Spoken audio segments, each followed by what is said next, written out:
So a few days ago I posted a gender reveal video. We were both so excited that we found out we were going to be having a little girl. I went against my instinct and I posted it. It was really popular. I got something like 70,000 views in a day. I went against my instincts posting it because of the bad experience we had last time where things didn't work out. Amy had a scan yesterday, routine scan by the midwife, and they couldn't find a heartbeat again. So it has happened again, and I feel a bit of a twat because I made it so public just a few days ago, and so I just thought I'd let you know.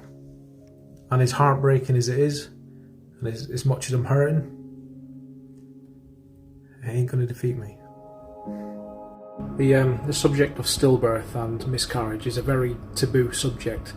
It's a subject that nobody likes to talk about. One, because it hurts so much, and two, because a lot of people just don't want to hear about it.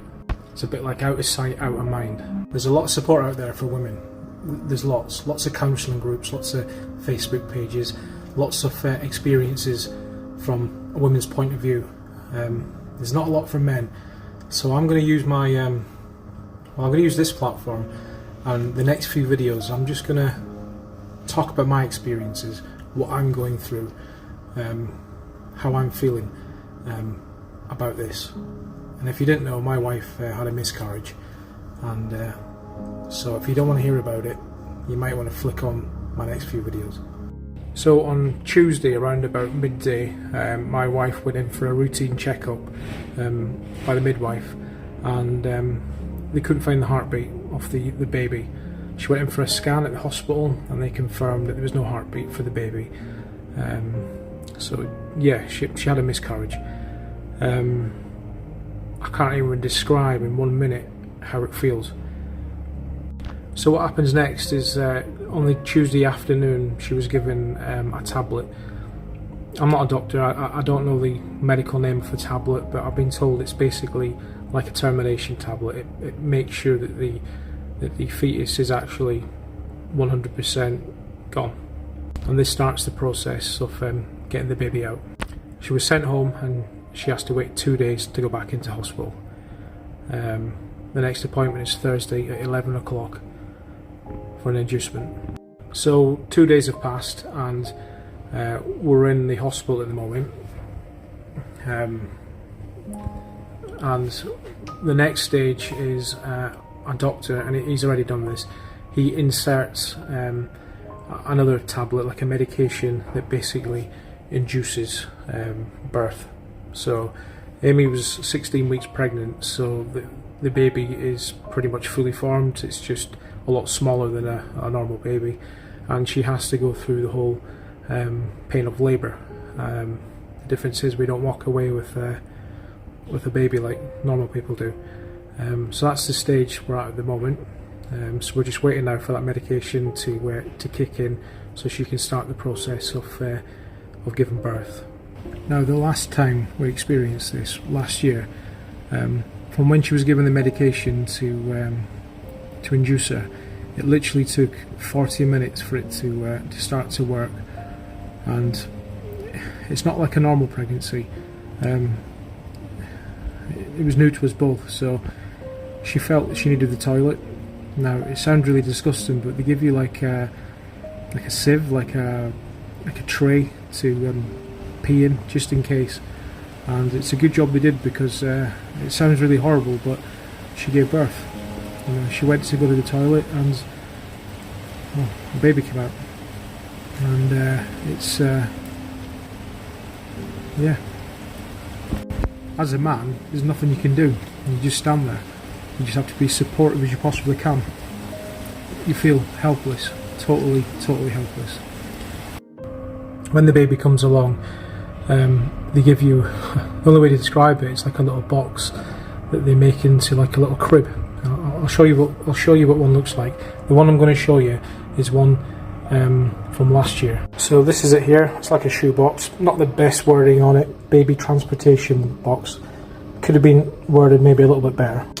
When you open it, there's like a little crib, and what they do is they take the baby away and they lay it in that little crib. They put a little hat on, and then they bring it back to you, so you can sit with your baby. This time round it's a lot better worded.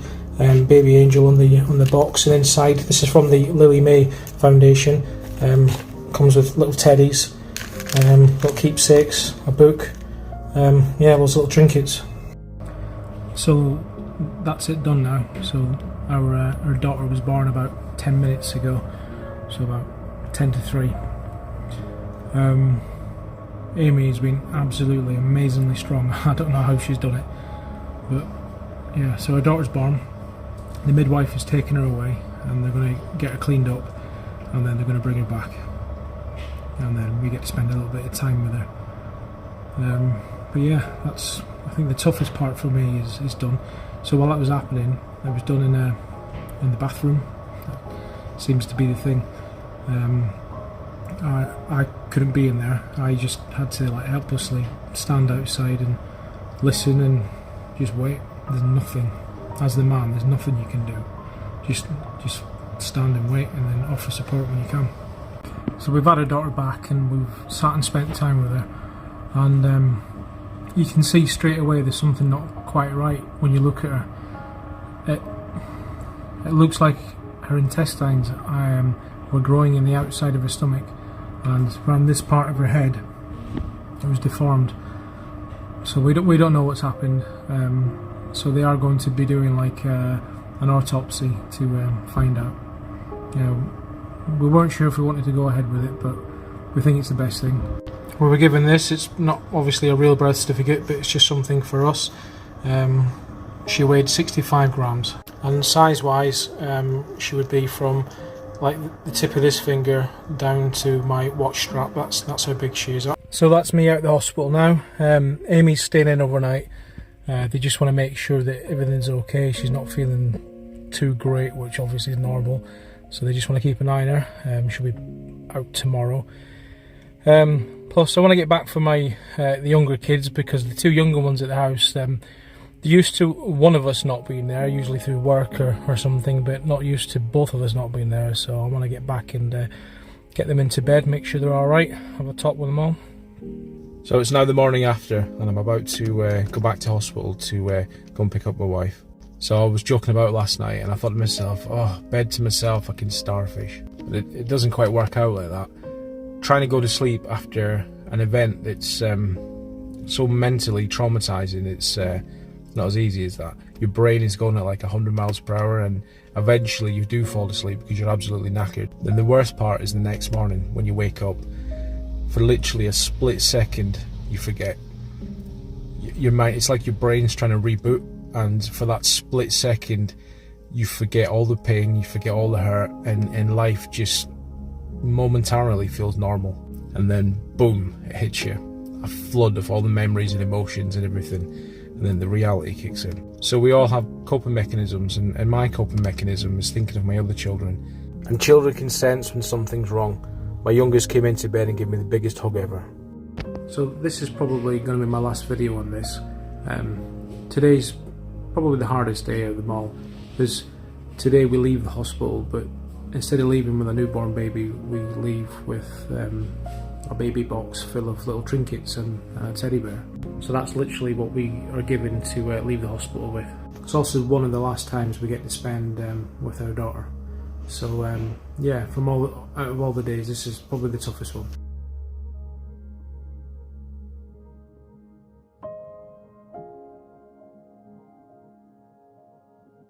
So again, the purpose for these videos are just to raise a little bit of awareness and show things from a man's point of view, what we go through.